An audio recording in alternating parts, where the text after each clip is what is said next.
Hello and welcome to the third and final devotion for this week. And it's looking at James chapter 2, the passage that we looked at on Sunday concerning our attitude and favoritism towards the rich and the poor alike. And what I thought we could do today is just think for a moment about how James views the rich and the poor, because he does seem to have a different perspective on wealth and poverty than we generally have today. And I think it's worth just thinking about that for a moment. And so in James chapter 2, verse 5, he says, God has chosen those who are poor in the eyes of the world to be rich in faith and to inherit the kingdom of God that he promised to those who love him. And then a little bit later, he says, the rich are blaspheming the noble name of him to whom you belong.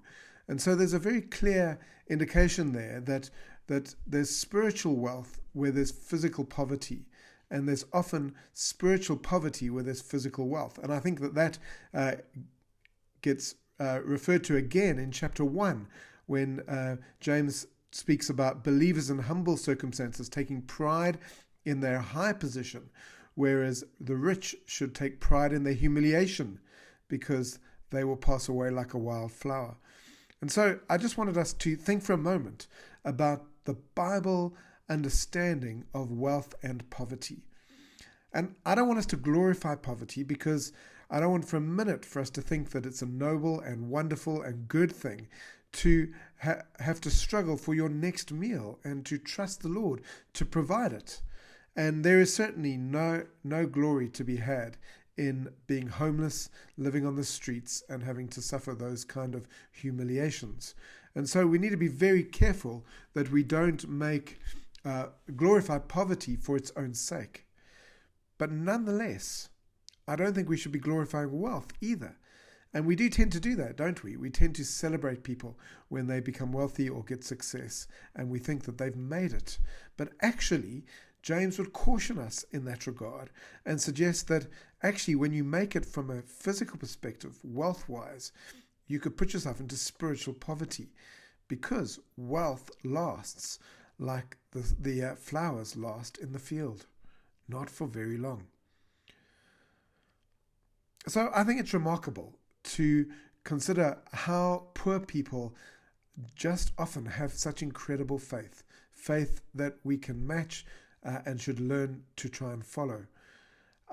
When you literally have to trust God for your next meal, it's an incredible thing to see how he does provide. And I have heard several stories of God's remarkable provision, from things like not having enough money to fill up the car with petrol and the next morning discovering that it was full again, to God miraculously putting money into the hands of students, theological students, just before their fees were due, and for him providing our food and our water needs as and when we need it. And so God is really faithful like that. It's remarkable how faithful he is. And there's a beautiful verse in the Psalms, which I forget the reference to for the moment, which talks about the fact that the psalmist had never seen the faithful begging for bread. And while I don't know if that's always literally true, God has a remarkable way of providing. And faith that is generated as you live like that is quite an amazing thing.